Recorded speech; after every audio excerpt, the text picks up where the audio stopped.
Hello mga kabibig! Welcome back sa ating bagong YouTube channel. Ito ang pinakamaingay na YouTuber sa balat ng YouTube. Ako si Kabibig, maglebag-lebag ata with evidence. Ako, nakakakaba mga kabibig para kay Mayor Baste Duterte. Ito Baste Duterte, kung totoo yung lumalakas na ugong na may isi-serve na si Torre this Thursday or Friday na arrest warrant versus Mayor Baste. Putang ina, ang talagang umbaga na to. Naku mga kabibig. Yan ang post ni Maricar Serranio mga kabibig na kung saan may i-serve na warrant of arrest either Thursday or Friday para kay Baste Duterte galing kay Torre. At ito kabibig, 3 counts, ito ang mga komento nila ha. 3 counts daw of inciting to sedition and charges. Hala, unya ko. Ito 3 counts daw of inciting to sedition and charges. O, kita nyo ha, hindi ko nagchika-chika. Yan ang post ngayon ni Maricar Serranio na posible di umano na isi-serve ang warrant of arrest para kay Mayor Baste Duterte sa Thursday or Friday, 3 counts of 3 counts of inciting to sedition ang charges mga kabibig. Nako mga kabibig, kung ganyan mangyayari, pati lahat ng mga Duterte, pwede nilang kasungan. Pwedeng idemanda nila ng mga, di ba si Hanalet Duterte, plano sanang idemanda. Nung nabukol naman nabukulan yung isang pulis, pero sundalo pa yung pulis, pero hindi tinuloy. Ngayon, si Mayor Baste na naman. Baka si Kitty later on, kakasuhan din nila. Naku, lahat ng Duterte makukulong. Naku mga kabibig. So, maghintay tayo sa mga latest updates tungkol dito kung totoo man ito or hindi. Kasi sobrang panggigipit talaga.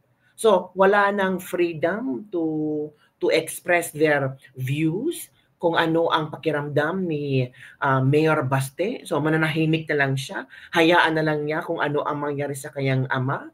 'Di ba? Hindi naman ganoon si Mayor Baste. May paninindigan, lumalaban, matapang at ngayon. Pakinggan natin si Mayor Baste Duterte mga kabibig. Sa kanyang speech kanina sa Solidarity Walk kanina mga kabibig, na kung saan sabi ni Mayor Baste, Mr. Marcos, you will never be loved. Ang imong amahan, gipalubong sa akong amahan, ang akong amahan, imong gipapriso. So, ito ang full speech ni Mayor Baste Duterte. Mayong udto sa inyong tanan. Mga magandang araw din sa mga naka-live, mga taga Sub-Saharan Mindanao. Sub-Saharan Mindanao. Sub-Saharan Mindanao.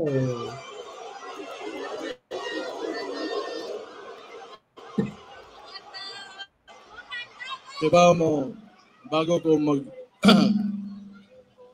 sagulo na nakutagaw og Bisaya aron gatong mga makadungog makasabot po tong mga uban natong naminaw diha nas gawas. Unang-una sa tanan magpasalamat ko sa inyong ginapakita ang suporta sa akong amahan. Grabe ang daming tao. Naglagot lang ko sa inyo ha, kay kada makita na ko ang naong sa akong amahan, bit-bit ninyo, kahilakon ko.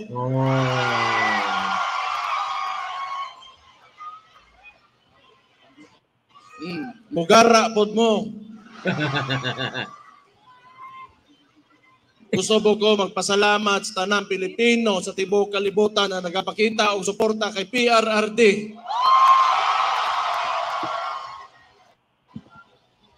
Kabaw mo tinuod lang sukad nga giaresto ako amahan illegally. Wag gyud ko kasabot sa kong gibati. It has been a roller coaster of emotions for me tinuod lang. But every time makita na ko suporta ninyo, makusgan gyud ko. Salamat kayo.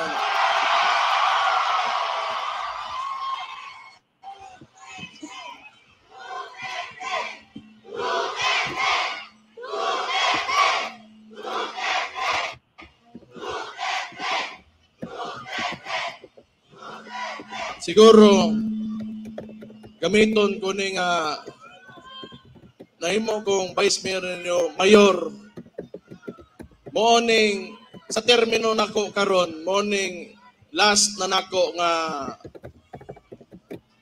araw ng Davao nga sa termino nako karon wa ko makibaw unsa bagay kinaog ang kaugmaan o yung future ng sistema ng politika dito sa Pilipinas. Kaya it seems to me the stories that I've heard about martial law and oppression is synonymous with the Marcos family name.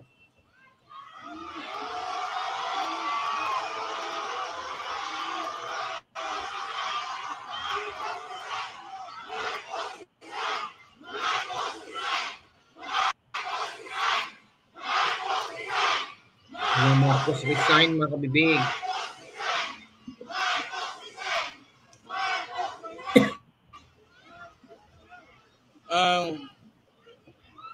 Marcos resign. I will take this opportunity to tell Mr. Marcos how I feel about him. Mr. President Marcos, you will never be loved.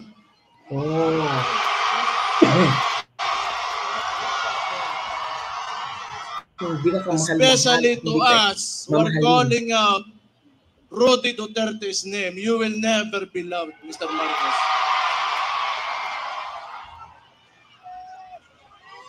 We will stand up and we will fight back. Iba na to.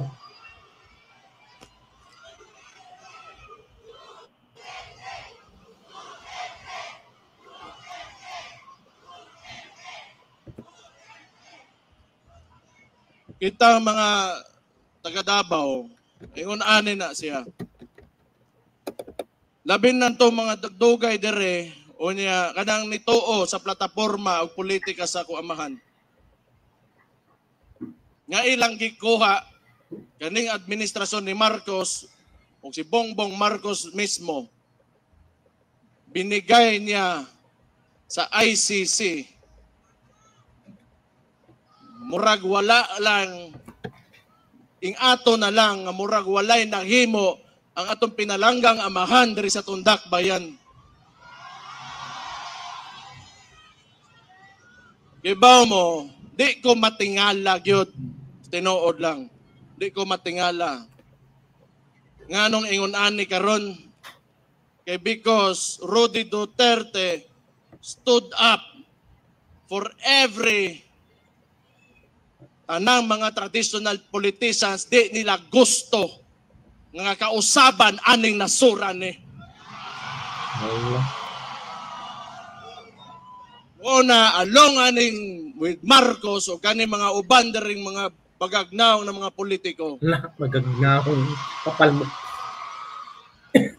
Di nila gusto nga naa ng Rudy Duterte diha kay mabulilyaso ang ilang mga dola sa gobyerno. Allah. Iba na si Pulong. Gusto ko lang niingnon kay Bongbong Marcos. Aside you not being loved by the people, all you have is the government's resources and your term. Beyond that, you are nothing.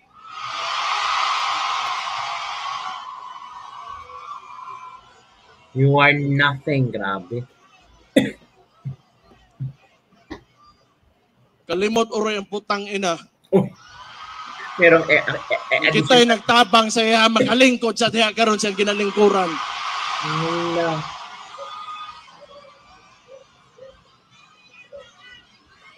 And I truly pray, Mr. Marcos, that you will be able to finish your term. I pray.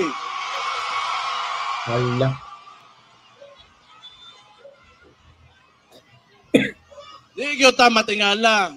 Kay kung ang sabo para sa ilang para pampadugay sa oras sa trabaho, ang sabo sa tuwa, mudaot og mga pamilya, mga komunidad, o mga inosenteng kinabuhi. Ang galit na si ano, Basti. Galit na. Hindi ko matingala nga nung ingana na sila. Sige lang.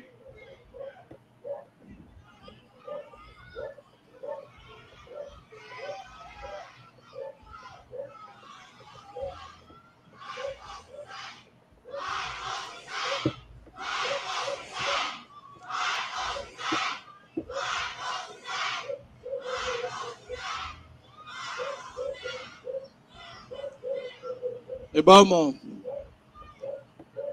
si Rodney Duterte, nga nung naaresto siya, naasa diya karon sa ICC, kay ning barog siya sa iyang mga tinuuhan sa politika, nga tanaw niya, mo'y makapasaka o makapalambo sa kinabuhi sa mga Pilipino. Okay ba mo, dili gini panahon nga magluya-luya ta. Dili ni panahon para magluya-luya ta. Dili nato sayangon ang sakripisyo nga gipakita ni Rodney Duterte. Di gyud ni mahuman karon ug di na gyud ni mahuman.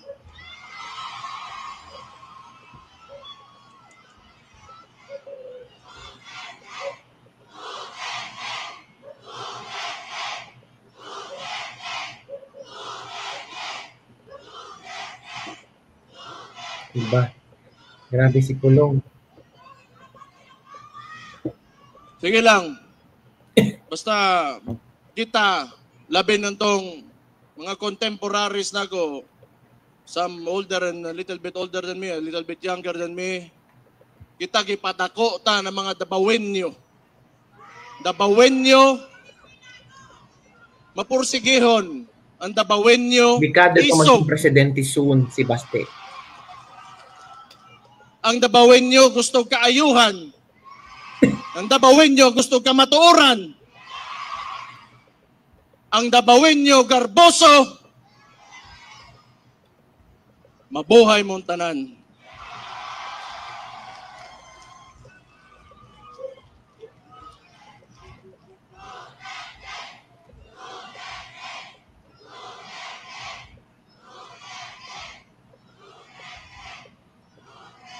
Parang ang lungkot ni Bongo. Basta ako, sige lang, paminaw na ko, gidaog-daog yung tagtaman yun karon, gitamak-tamakan yun ta.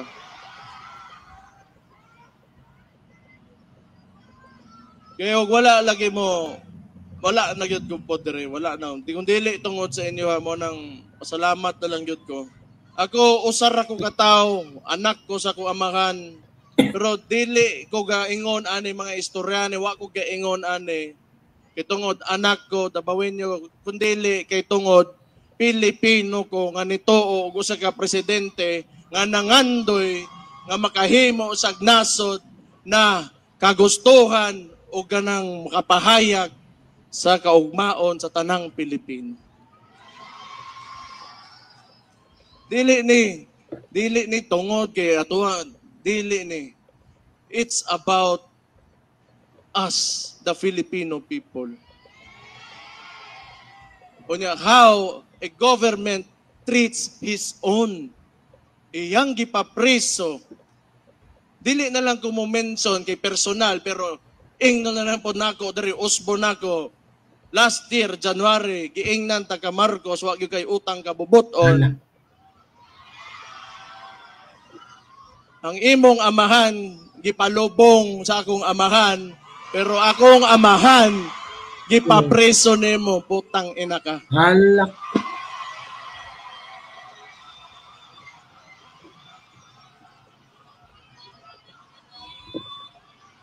Wah, si Pulong. Mas sobra pa ito kumpara kay Duterte. Iba si Pulong, ha? Ngayon, nakikita natin kung gaano kaastig at katapos. Ayaw, pag-inguna na. Ang Pulong pala si Basde. Ayaw hukayon. Dili taana. Way labot ang patay ang istoryaan eh. Way labot ang patay. Naana na diha. Pasag din na ninyo. Noon, wala man si akong amahan dire, inyong tatay Digong, wala ba dire sa Pilipinas. Pero kay bao ko, nagpabilin iyahang inspirasyon o ang iyahang spirit within every Filipino nga na-touch niya sa iyahang termino. Basta ako, ang tambag lang nako ninyo, mga Dabawenyo, kamo mga ubang Pilipino na nakikinig ngayon, do not ever allow your government to treat you how they treated my father. Tama. Usab, kabalo ko busy mo ng mga tao, dagan mo laing buhaton, pero makita na ko, in behalf of our family, akong igsoon, ako mga igsoon, tulo na ako ka igsoon, umama, tanan may mga Duterte, na nagsakit karon tungod sa naitabo sa among amahan. Salamat kaayo, gyud sa inyong suporta. Salamat kayo sa inyong ginapakita. Wala na ko'y maingon sa inyo kung hanto dire na lang gyud men, to dire na lang men, pero sobra-sobra na kayo gipangita. Kung gipakita sa mo, salamat kaayo. Pero samtang niya pata dire, di gyud ta maundang o di gyud ta mapili, basta nagkahiusa lang ta mga Dabawenyo. Mabuhay ang Davao City! Iba ang Davao.